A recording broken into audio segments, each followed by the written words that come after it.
Good morning students. मैं कुंवर सौरभ सिंह अपने सहयोगी जितेंद्र सिंह और अजय चौबे जी के साथ आज शारीरिक शिक्षा के एक यूनिट प्लानिंग इन स्पोर्ट्स के बारे में आप सभी से बात करूंगा। प्लानिंग का मतलब होता है कि किसी काम को करने से पहले जो हम ब्लूप्रिंट बनाते हैं उसे हम प्लानिंग कहते हैं। अगर हमारी प्लानिंग अच्छी होती है तो हमें एग्जीक्यूशन के दौरान, कार्य को करने के दौरान कोई कठिनाई नहीं होती है। प्लानिंग में जो सबसे महत्वपूर्ण चीज़ होती है वो होता है कार्यों को विभिन्न विभिन्न लोगों में बांट देना। तो जितने तरीके के कार्य हमें करने होते हैं, हर एक कार्य के लिए हम एक कमेटी बना लेते हैं।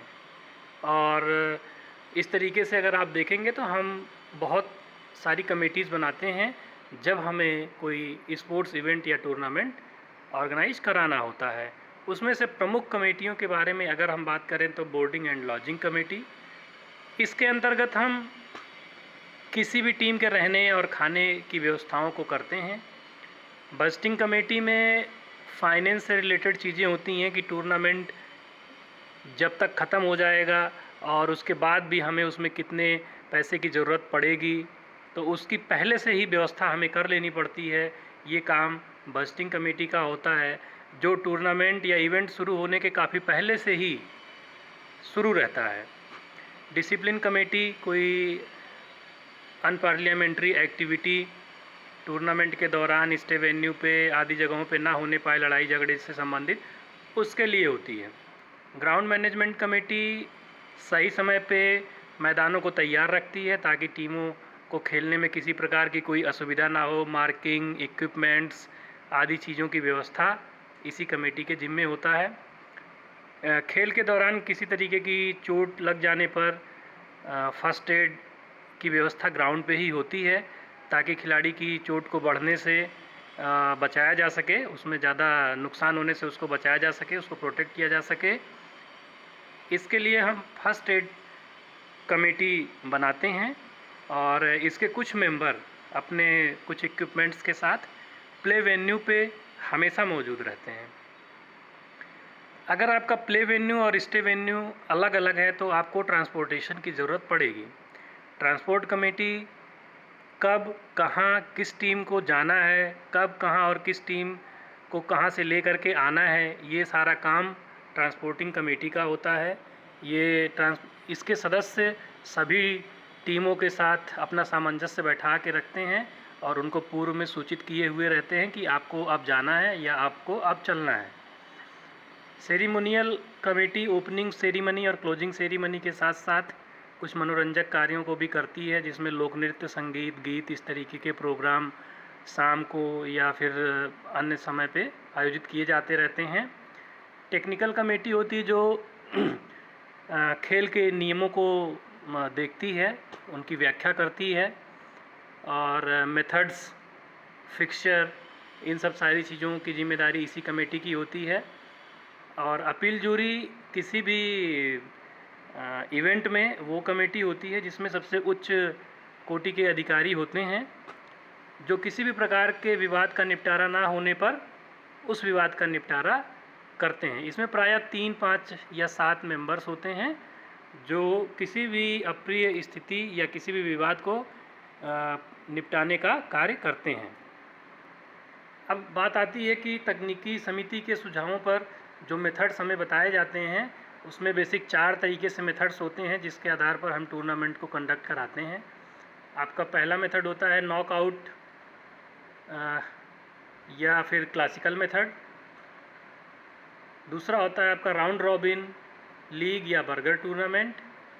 तीसरा होता है आपका कॉम्बिनेशन टूर्नामेंट और चौथा होता है आपका चैलेंज टूर्नामेंट। इसको हम कॉम्बिनेशन टूर्नामेंट और चैलेंज मेथड भी कह सकते हैं।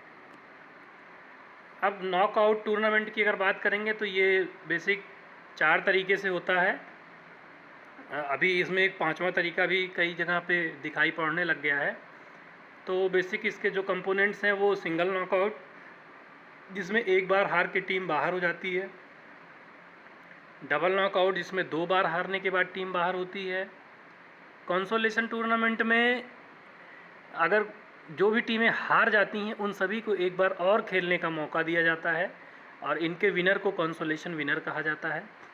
बैगनाल वाइल्ड टूर्नामेंट में 3 स्थानों तक विनर विजेता का निर्णय किया जाता है और ट्रिपल नॉकआउट में जैसे सिंगल नॉकआउट, डबल नॉकआउट, उसी तरीके से इसमें जब तक कोई टीम 3 बार नहीं हारती है तो उसको बाहर नहीं कर सकते हैं। सिंगल नॉकआउट टूर्नामेंट को कंडक्ट कराते समय या उसका फिक्सचर बनाते समय हमें कुछ बेसिक्स का ध्यान रखना पड़ता है। कितनी संख्या है कुल टीमों की, अपर हाफ में कितनी टीमें होंगी, लोअर हाफ में कितनी टीमें होंगी, कितनी बाई आएगी और बाई को भी फिर डिवाइड करेंगे, अपर हाफ में कितनी बाई आएगी, लोअर हाफ में कितनी बाई आएगी, कुल कितने मैच खेले जाएंगे, कितने राउंड मैच चलेगा, कितने समय में हमको ये टूर्नामेंट ख़त्म कर लेना है, कितने ग्राउंड की, कितने ऑफिशियल की, कितने पैसे की ज़रूरत हमें पड़ेगी, ये सब सारी चीज़ें हम ध्यान में रखते हैं। अब अगर किसी टूर्नामेंट में टीमों की संख्या इवन नंबर्स में आती है, मान लीजिए 12 होती है, तो हमको कोई फार्मूला लगाने की ज़रूरत नहीं पड़ती। उनको हम 2 भागों में इक्वली डिवाइड कर सकते हैं। 6 टीम्स अपर हाफ में पार्टिसिपेट करेंगी और 6 टीम लोअर हाफ में रख दिया जाएगा उनको। लेकिन अगर नंबर ऑफ़ टीम्स जो है ऑड है, उस समय हमें फार्मूला लगाना पड़ता है बहुत सिंपल सा, n+1/2 अपर हाफ के लिए। कहने का मतलब है अपर हाफ में हमेशा एक टीम ज़्यादा होगी और लोअर हाफ में हमेशा एक टीम कम होगी। फार्मूला लोअर हाफ के लिए n-1/2 होता है। बाई के बारे में थोड़ा हम समझते हैं कि बाई क्या होती है।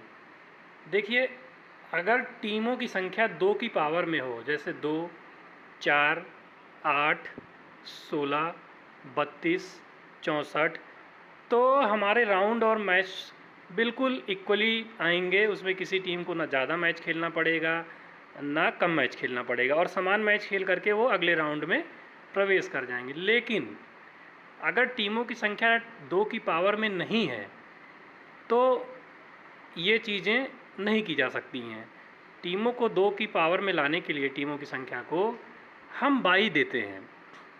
बाई देने के लिए जो फार्मूला है वो जो 2 की नेक्स्ट पावर है उसमें से नंबर ऑफ़ टीम को हम माइनस कर लेते हैं, घटा लेते हैं। जैसे मैंने बताया कि 2 की पावर है 2, 4, 8, 16, 32। अगर किसी टूर्नामेंट में 9 टीम्स पार्टिसिपेट कर रही हैं तो 9 के बाद जो नेक्स्ट पावर ऑफ 2 है वो 16 है, तो 16 - 9 = 7 बाई आएगा। इस तरीके से आप और देखिए, अगर किसी टूर्नामेंट में 28 टीम्स पार्टिसिपेट कर रही हैं तो आप 2 की पावर कैल देखिए, 2 फिर 4 उसके बाद 8, 16, 32। तो 28 के बाद जो 2 की पावर है वो 32 है। तो बाई निकालने के लिए हम 32 में से 28 माइनस करेंगे तो कुल 4 बाई आएगी। इस तरीके से और आप सॉल्व कर सकते हैं।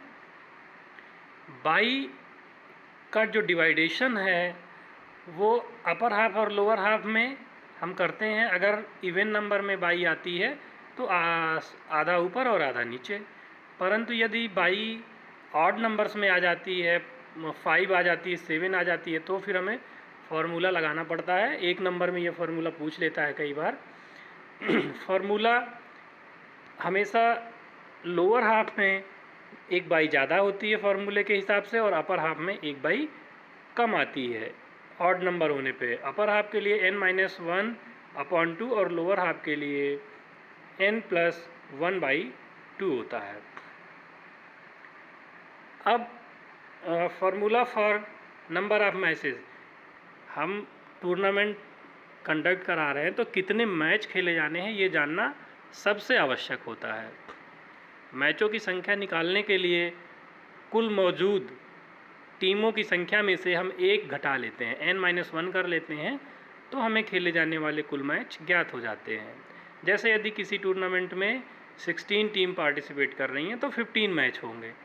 परंतु यदि आपको चौथे स्थान तक मतलब फर्स्ट, सेकेंड, थर्ड और फोर्थ प्लेसेस तक निकालना है आपको प्लेस, तो फिर जितनी टीमें हैं उतने ही मैच होंगे।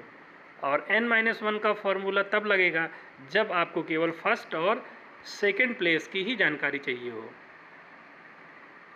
अगला, नंबर ऑफ मैचेस के बाद कितने राउंड मैच खेले जाएंगे, जैसे राउंड 1, राउंड 2, राउंड 3, राउंड 4, मतलब जिसको आप बोल सकते हैं क्वार्टर फाइनल, सेमीफाइनल, फाइनल। तो इसको हम राउंड में अगर करें तो नंबर ऑफ टीम के बाद जो 2 की पावर आती है, जैसे मान लीजिए नंबर ऑफ टीम 10 है तो 10 के बाद 2 की पावर आएगी 16, तो 16 में 2 की पावर 4 है। तो अगर टीम का नंबर 10 है तो राउंड होंगे 4। जैसे 2 टीम्स हैं अगर टूर्नामेंट में तो 1 राउंड होगा, 4 टीम हैं तो 2 राउंड होगा, 5 से लेकर के 8 टीम तक अगर टीम के नंबर्स हैं तो 3 राउंड ही होगा। अगर 9 से लेकर के 16 तक किसी भी डिजिट्स में टीमों की संख्या है तो हमेशा 4 राउंड होंगे। 17 से लेकर के अगर 32 तक टीम्स का नंबर है तो हमेशा 5 राउंड्स खेले जाएंगे। जैसा कि एग्जांपल में आप देख रहे हैं 8 टीम्स हैं तो 2 × 2 × 2 = 8, मतलब 3 टाइम 2 का मल्टीप्लिकेशन है 8 में, तो 3 राउंड मैच खेले जाएंगे। अगला है number of rounds when the number of team is 14। तो आप देखिए 14 के बाद 2 की जो पावर है वो 16 है। 16 का मतलब है इसमें 2 के 4 मल्टीप्लिकेशन है, 2 × 2 × 2 × 2, इसलिए यहाँ पे 4 राउंड मैचेस खेले जाएंगे। अगला है अलॉटमेंट ऑफ बाइज। सबसे पहले हमें ये जानना जरूरी कि बाई क्यों देते हैं। वो हमने आपको पहले बताया कि टीमों को 2 की पावर में लाने के लिए हम बाई देते हैं, ताकि टीमों की जो संख्या है वो 2, 4, 8 इस फ्रेम में आ जाए, तो हम इसलिए बाई देते हैं। लेकिन एक इसमें चीज़ समझने वाली है कि बाई जो होती, पहली बाई जो होती है या अगर एकमात्र बाई है तो वो लोअर हाफ की लास्ट टीम को ही मिलती है। तो हर टीम ये प्रयास करती है कि वो लोअर हाफ की लास्ट टीम ही हो। इस समस्या से बचने के लिए लॉटरी का प्रयोग किया जाता है।